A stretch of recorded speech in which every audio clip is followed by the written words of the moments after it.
In this lesson, I want to show you guys how I convert my white boxes into a workable base mesh for ZBrush. So here I got our little scene opened, and as you can see, I haven't changed anything since the lesson 2. So I'm just going to select one of the floor pieces here, and we're going to slowly start working into it. So as you remember from the sketch I had outer rim stonework. So I'm just going to try to recreate that. So I'm going to convert this to editable poly now. Select the vertices, and I'm just going to start by creating the cornerstones here. So I'm just going to select these vertices here. Connect. Next thing I want to do is just select the faces of the outer stones, and I just want to detach those. Here we go. Now if I go to my materials, I have created sort of different shades of gray materials that you can apply to the stone. So for instance, I'll take this one here and I'm just going to apply to these. So now I know that these cornerstones are separate, and it helps me easier to work in future. Now it doesn't have to be grayscale. You can always add color, whichever sort of colors you like. So now I'm going to just go back in here, select faces again, and I want to basically create stones, 3 stones aside on each side. So I'm just going to select these 2 on each side here. Just going to detach these, and I'm going to detach those 2.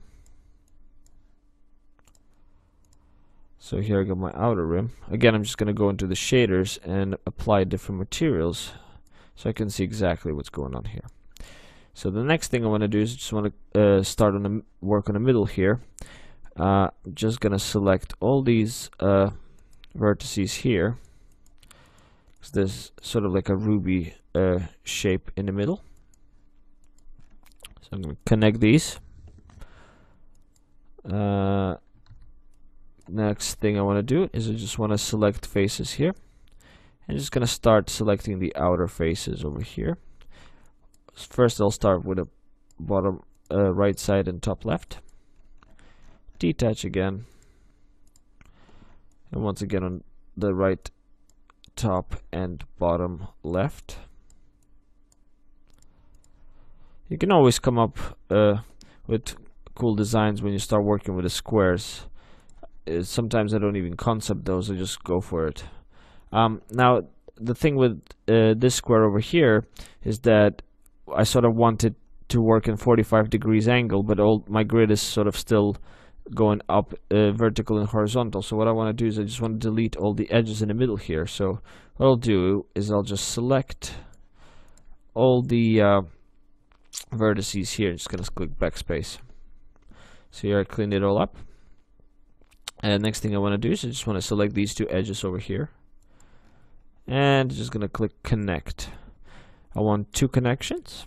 Spread them out a little bit. I'm just trying to find a right proportion over here. 55 seems to be alright. I'm just going to do the same thing here.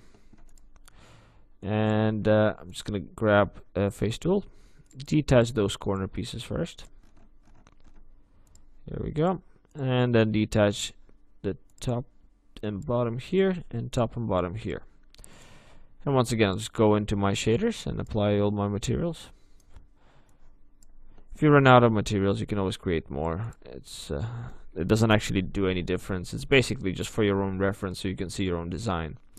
Now, here's my design laid out here. So next thing I want to do is I just want to prepare it for ZBrush work. So what I want to do is I want to select all of these together, and I want to shell them. And amount 10 is perfect in this scenario. So I'm just going to right click now and convert to editable poly. And as you can see, I still have some of the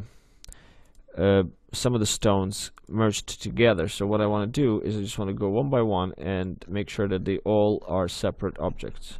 So I'm just going to select elements here, and just going to start detaching them one by one. I usually also would make a short key for my detach for these kind of jobs. It always helps and speeds up your process. So here I am, just trying to select all of the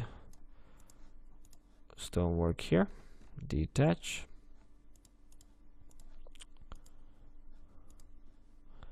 Detach again.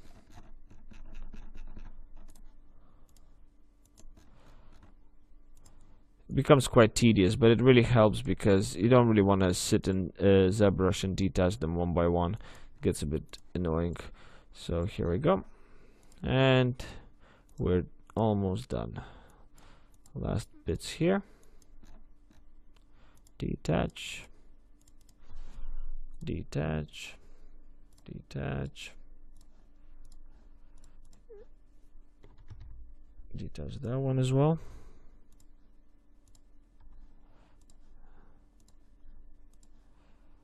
And the last bit, just these small ones over here. Just going to detach them all as well. And here we go. Now each stone is its own individual. Now if you have more complicated shapes, you can always export them as sort of one and then try to detach them in ZBrush, but I find this method the best. So what I'm going to do next is I'm just going to select the whole thing, and I'm going to go and export it to ZBrush now. So I'm going to go export selection, and here I already got the OBJ prepared, but just once again I'm going to call it floor to ZBrush. Just going to select OBJ. Yes, and make sure that your faces are quads and your preset set to ZBrush. Export. Done. So now we're ready to go move into ZBrush and start sculpting this. So now we got our base mesh ready. In the next lesson, I just want to take you guys through my ZBrush setup and custom UI.